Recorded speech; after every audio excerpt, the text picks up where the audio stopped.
Hi, my name is Kingsley, and today I'll be explaining why the ratio test typically works for power series. So the ratio test is a limit as n goes to infinity of the absolute value of a sub n plus 1 over a sub n, and then we get L from that. And L determines whether or not the series is convergent or divergent. If L is less than 1, then the series is absolutely convergent. And if L is greater than 1, or if the limit goes to infinity, then the series is divergent. But if L equals 1, then the ratio test is inconclusive, and you have to find out if it's convergent or divergent another way.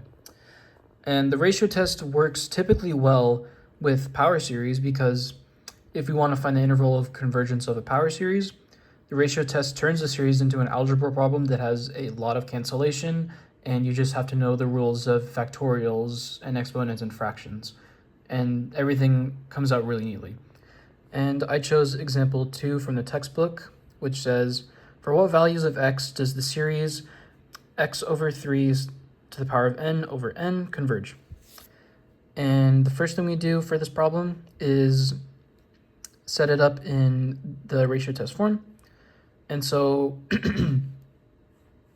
I have the n plus 1 value here, which is x minus 3 to the n plus 1 over n plus 1. And instead of dividing them by a sub n, I just multiplied it by the reciprocal of what that would be, which is n over x minus 3 to the n. And to simplify this a bit, we can turn this term right here, x minus 3 to the power of n plus 1, into x minus 3 to the n times x minus 3 to the 1. And this cancels out both of the x minus 3 to the n's. And what we're left with is x minus 3 in parentheses times n over n plus 1. And to simplify this, we can divide everything in the fraction by the highest power of the constant, which is n. And then we get 1 over 1 plus 1 over n. And this term here is always positive. So when we take our limit, we can take it out of the absolute value bars. And the one thing that's left in there is the x minus 3.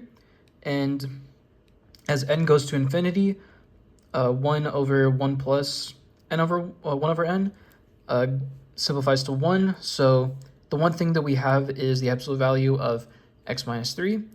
And since the problem asked for when it converges, we need to set this to less than 1. And since it's less than 1, we know that x minus 3 has to be in between, or it has to be greater than minus 1 but less than 1. And so we set up the inequality like this. And to find the values of x, we just add 3 to both sides. And we end up with our interval of convergence being x, or if x is in between 2 and 4. So that's what the ratio test does essentially for power series.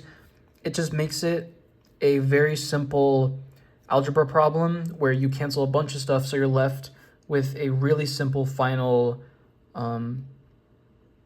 result.